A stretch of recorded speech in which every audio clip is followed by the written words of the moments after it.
नमस्कार दोस्तों, आप लोगों का बहुत बहुत स्वागत है। हिंदी स्टोरी 319 में आज हम बहुत ही अद्भुत कहानी आपके सामने लेकर आए हैं। और अगर आप पहली बार हमारे चैनल को देख रहे हैं तो हमारे चैनल को सब्सक्राइब कीजिए, लाइक कीजिए और कमेंट में जरूर बताइए किस तरह की कहानी आप सुनना चाहते हैं।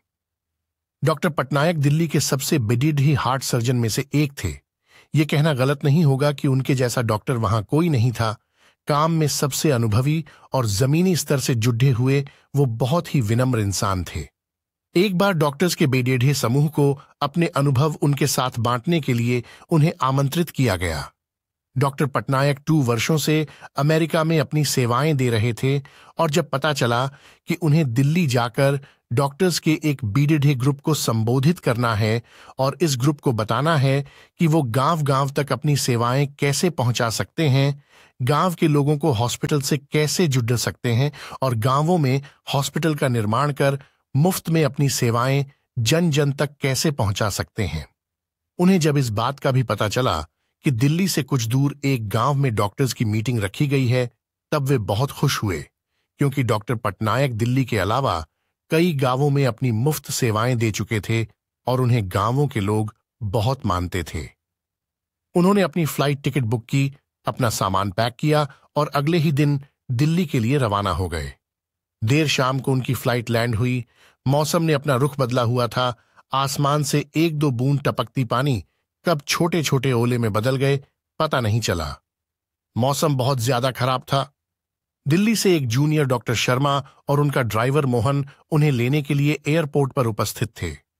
अगली सुबह एक छोटे से गांव में डॉक्टर पटनायक को संबोधित करना था, इसलिए उन्हें उसी रात ही उस गांव के लिए निकलना था। कुछ देर इंतजार करने के बाद भी मौसम की स्थिति वैसी ही थी। डॉक्टर शर्मा ने मोहन से पूछा, यदि आप गाड़ी चला सकें और रास्ते में किसी तरह की कोई असुविधा न हो तो क्या हम इस मौसम में भी यहां से निकल सकते हैं? हाँ, मैं कोशिश करूंगा, लेकिन गांव जाने के लिए हमें कच्चे रास्तों से होकर जाना पड़ेगा, इसलिए अभी हम धीरे धीरे आगे भी आ सकते हैं, मोहन ने कहा। मोहन ने गाड़ी निकाली और तीनों गांव की तरफ आगे बढ़ने लगे। रास्ता और मौसम दोनों बहुत खराब था, इसलिए वे धीरे धीरे आगे भी आंच रहे थे। कुछ दूरी तय करने के बाद जब वे एक गांव से गुजर रहे थे, तब मोहन को महसूस हुआ कि उसके गाड़ी का एक टायर पंचर हो गया। उसने गाड़ी रोकी और नीचे उतरकर बारिश में भीगते हुए उसने टायर को चेक किया। टायर पंचर था। उस गांव में बहुत अंधेरा था। मौसम खराब होने के कारण वहां बिजली नहीं थी, लेकिन मोहन ने देखा कि पास ही के एक घर से रोशनी आ रही थी। मोहन ने डॉक्टर पटनायक और डॉक्टर शर्मा से कहा कि सर, गाड़ी का टायर पंचर है और टायर बदलने में समय लग सकता है, इसलिए गाड़ी से उतरकर हमें पास के घर में अभी कुछ समय रुकना होगा, क्योंकि ऐसे बारिश में टायर बदलना भी संभव नहीं होगा। दोनों डॉक्टर्स गाड़ी से नीचे उतरे और पास के ही घर की तरफ, जहां से रोशनी आ रही थी, आगे बढ़ने लगे। उन्होंने घर का दरवाजा खटखटाया, लेकिन अंदर से किसी भी तरह की कोई प्रतिक्रिया नहीं हुई। उन्होंने इस बार फिर दरवाजा खटखटाया और अब की बार दरवाजे पर एक बूढ़ी अम्मा थीं जो बहुत उम्र की लग रही थीं। माँ जी, हम शहर से आ रहे हैं। मौसम बहुत खराब है और यहाँ हमारी गाड़ी भी खराब हो गई है। यदि कुछ समय तक आप हमें यहाँ रुकने दें तो आपकी बड़ी मेहरबानी होगी, डॉक्टर शर्मा ने बूढ़ी अम्मा से कहा। क्यों नहीं, आप सब अंदर आइए, मैं आपके लिए चाय बनाती हूं, बूढ़ी अम्मा ने जवाब देते हुए कहा। ये बिस्तर पर यह छोटा बच्चा क्यों कराह रहा है, इसे क्या हुआ?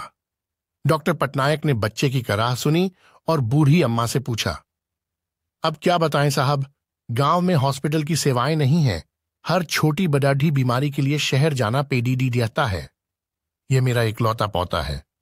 शुरुआत में इसे खांसी थी, धीरे धीरे इसकी छाती में दर्द होने लगा और जब मैंने इसके इलाज की प्रक्रिया पता की तो मुझे पता चला कि मेरा पोता एक बहुत बड़ी बीमारी से जूझ रहा है। इसके हार्ट में बीडीडी समस्या है। कुछ डॉक्टर्स ने बताया कि दिल्ली के एक मशहूर डॉक्टर हैं जो आजकल अमेरिका में रहते हैं और कभी कभी ही दिल्ली आते हैं। वही इसका इलाज कर सकते हैं। इलाज में भी बहुत खर्च है। मेरे पास इतने पैसे नहीं कि मैं अपने पोते का इलाज करा सकूं। गरीबी और हॉस्पिटल न होने के चलते ही मैं अपने बेटे और बहू को भी नहीं बचा सकी। वो भी बीमारी से एलईडी डैशते हुए ही चल बसे। मेरे पोते के साथ ऐसा न हो और वो जल्दी स्वस्थ हो जाए, इसलिए मैं रोज हर समय भगवान के सामने दिए जलाए रखती हूं, ताकि भगवान मेरे इस चिराग को बुझने न दें।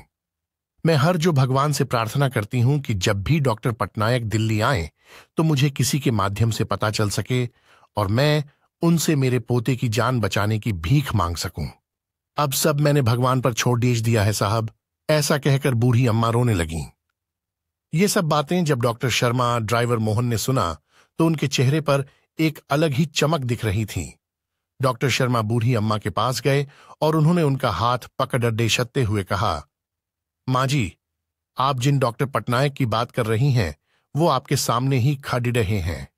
डॉक्टर पटनायक ने बूढ़ी अम्मा से उनके गांव वाले कार्यक्रम के बारे में पूरी बात बताई और यह भी विश्वास दिलाया कि उनके पोते का वो मुफ्त में इलाज करेंगे और गांव-गांव तक चिकित्सा की सेवाएं पहुंचाएंगे।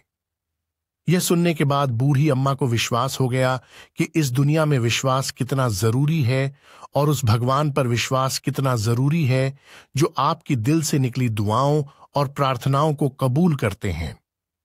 अगली सुबह सभी डॉक्टर्स को डॉक्टर पटनायक ने संबोधित किया और उन्हें गांव-गांव में हॉस्पिटल और चिकित्सा से जोड़ने के लिए हर संभव प्रयास जो वो सब कर सकते हैं इसके लिए कहा। बूढ़ी अम्मा के पोते का इलाज हुआ और वो अब स्वस्थ है। गांव-गांव तक डॉक्टर्स पहुंचे और हॉस्पिटल खुलने लगे। दोस्तों, इस कहानी से हम क्या सीख सकते हैं? उस भगवान पर भरोसा रखिए जो आपके साथ कभी गलत होने नहीं देगा। वो किसी न किसी रूप में आकर आपका साथ देगा। अपनी हिम्मत को टूटने मत दीजिए।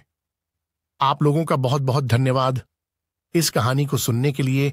अगर आप पहली बार हमारे चैनल को देख रहे हैं, हमारे चैनल को सब्सक्राइब कीजिए और अपने विचार इस वीडियो के कमेंट पर जरूर शेयर करें और यह भी बताएं कि आगे आप किस तरह की कहानी सुनना चाहेंगे। फिर मिलते हैं एक नई वीडियो के साथ। धन्यवाद।